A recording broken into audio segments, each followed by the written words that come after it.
What's your secret that could literally ruin your life if it came out? Background. I'm a guy in my late 20s who was taken into care age 7. Everyone around me already knows that I was brought up in foster care because I had a messed up early childhood. I usually keep it vague and just say, I'd rather not go into it, so people assume I was abused in some way and stop asking questions. The truth is, different. For the first 7 years of my life, I was raised as a girl by my unhinged birth mother, who desperately wanted a daughter and didn't let the fact that she'd given birth to a boy stop her. She was a fairly successful professional in the legal field. I still don't know exactly what she did, and had me through an anonymous sperm donor via a fertility clinic. When a late ultrasound revealed I was a boy, she moved across the country, gave birth at home, and continued relocating frequently until I was about 5. It was always just the two of us. We interacted with others, sure, but nobody ever got too close. I had friends, but I was always closely supervised. I found out years later that the deeply puritanical Christianity she claimed to follow was just a front to justify her strictness, especially around modesty. I grew up thinking it was normal to be extremely private, to never be seen getting changed, and to avoid questions about the body. She never spoke to me about sex, gender, or even puberty.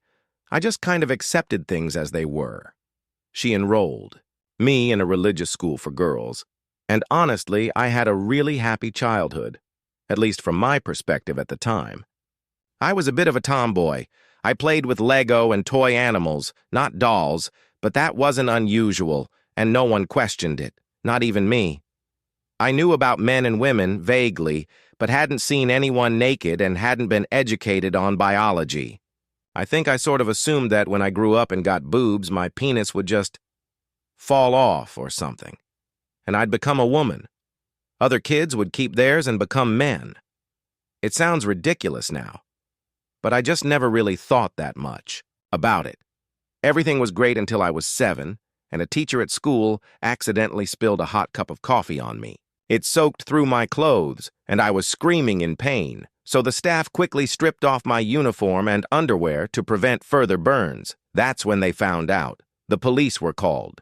I was taken to speak to social services. They asked me loads of questions about life at home. My mother was taken in for questioning, too.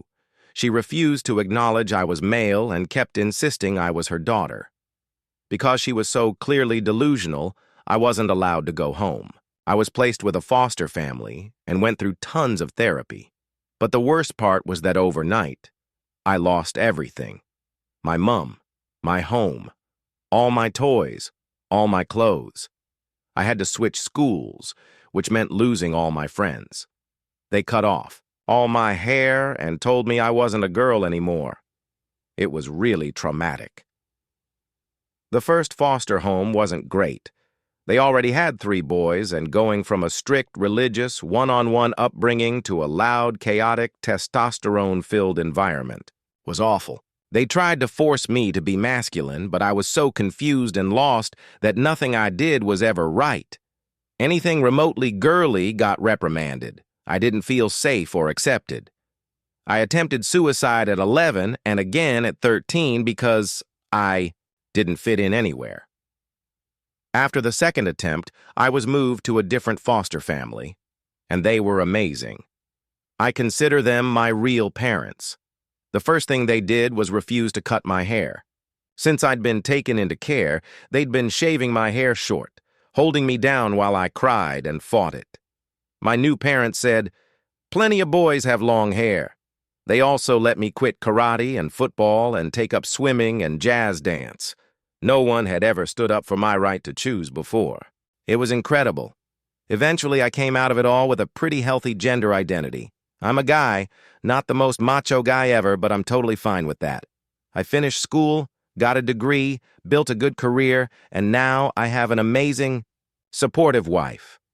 On the outside, everything looks great, but I can never speak about my early childhood or the fact that for the first 7 years of my life, I grew up as a little girl.